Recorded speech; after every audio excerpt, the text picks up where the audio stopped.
coming to the new topic, molecular basis of inheritance.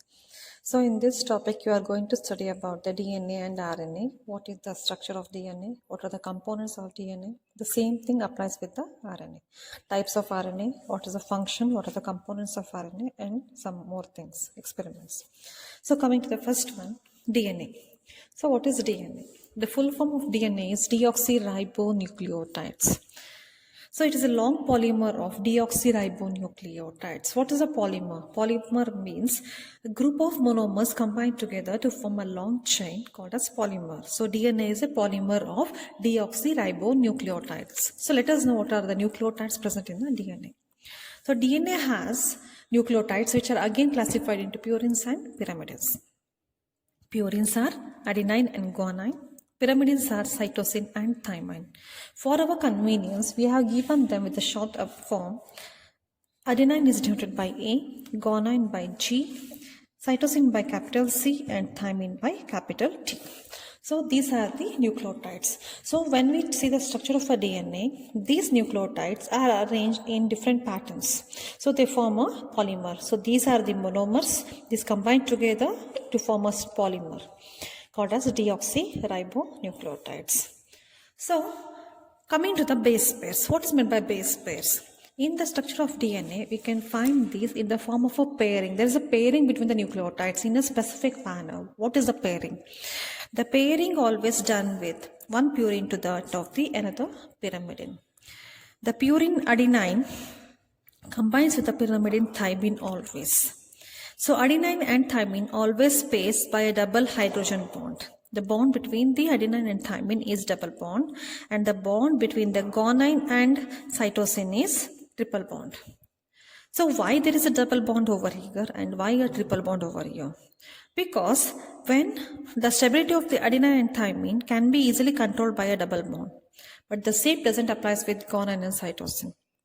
So for the guanine and cytosine to be paired, they need triple bonds because these are basically unstable molecules. It can change the structure. So to maintain the stability of the guanine and cytosine, they are having 3 bonds in between them.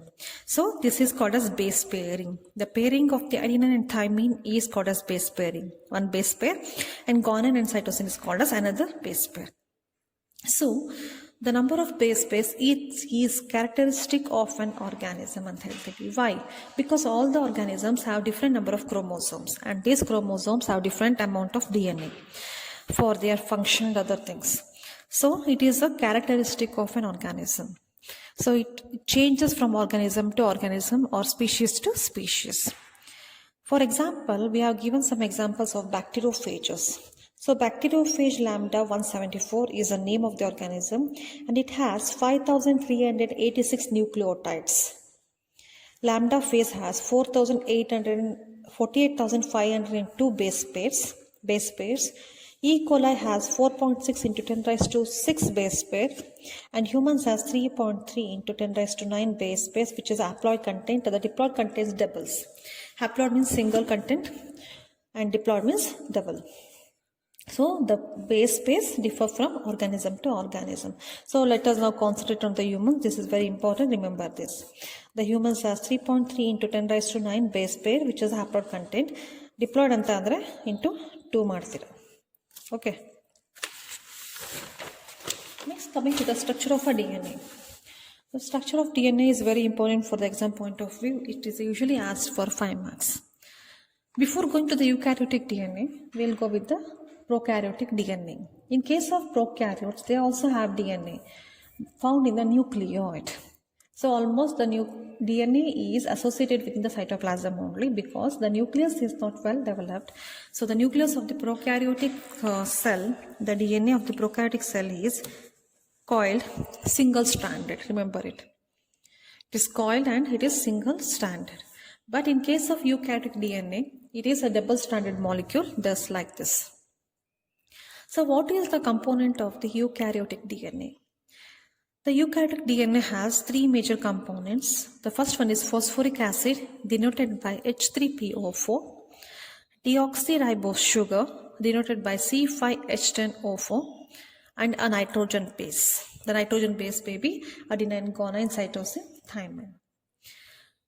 So coming to the double helix model of DNA, or it is also called as Watson and Crick model, because this model was proposed by James Watson and Francis Crick, and even they got in 1953. So this is the structure of a DNA. This is usually asked every year. So coming to the one by one point over for this structure. First one is the DNA has two chains of polynucleotides. The nucleotides are adenine, guanine, cytosine and thymine. I've explained it in the... So they also got the Nobel Prize for this, okay. So each DNA is made up of two polynucleotide chains. Polynucleotide because the nucleotides are multiple, though it is called as poly. And it is having two directions, anti-parallel direction. The one chain is having 5' to 3' direction and the other chain is having 3' to 5' direction. So these run anti-parallel to each other. These are 2 points. The third point is the backbone is made up of alternate patches of sugar and phosphate. This is very important. This is the backbone, right? And this is made up of alternate patches of sugar and phosphate. One sugar, one phosphate, one sugar, one phosphate. This backbone is made up of alternate patches of sugar and phosphate. Next is nitrogen bases of the two polynucleotide chains forms the complementary pairing.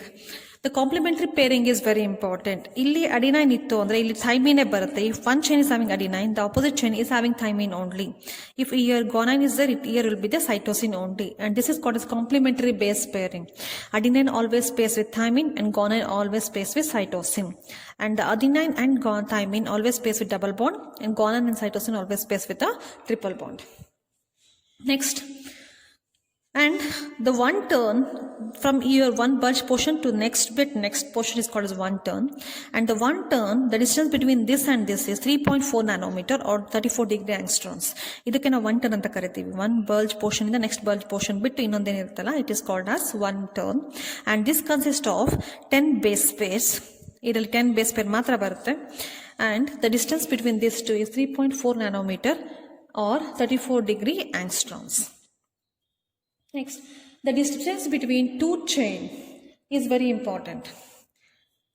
And it is the distance between this polynucleotide chain and this polynucleotide chain is 20 degree angstrom or 2 nanometer.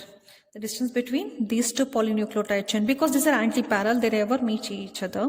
So the distance between this is 20 degree angstroms or 2 nanometer. Now coming to the distance between one base pair to the next base pair. From here to here, the distance between one base pair to the next base pair is 0.34 nanometer or 0.34 into 10 raised to minus 9 meter or 3.4 degree angstroms. And the nucleotides or the base pairs are arranged like a stack of coins. Ondra mele ಒಂದು coins arrange ಆದಾಗ ಯಾವ ರೀತಿ ಕಾಣುತ್ತಲ್ಲ ಆ ತರ ಕಾಣುತ್ತೆ ನಿಮಗೆ ನೋಡಿದಾಗ. And they always obey the Chargaff rule anta heltivi. They always obey Chargaff rule. What is meant by Chargaff rule? The amount of adenine and guanine is always equal to the amount of cytosine and thymine. Adenine, guanine andre purines estirutte, pyrimidines ashte irutte anta. So this is called as Chargaff rule. Amount of purines is equal to the amount of pyrimidines. And this is with respect to the structure of a DNA. Now we will go with the central dogma of molecular biology. This is also important, it is usually asked for 1 mark. What is the meaning of central dogma of molecular biology? This means the equation where the whole molecular biology is standing on. DNA undergoes replication to form its own DNA. DNA is formed in human beings or any other organisms by replication only. And this DNA has to form mRNA by the process called as transcription. And mRNA undergoes the formation of protein by the process called as translation. So the formation of DNA to its own DNA is called as replication. DNA to mRNA is transcription. And mRNA to protein is called as translation. And this is called as central dogma of molecular biology. This is usually asked for 1 marks or 2 marks. Okay. Idinella new process na ee chapter karitira. How the replication takes place, how the transcription takes place, and how the translation takes place. Now coming to the packaging of helix.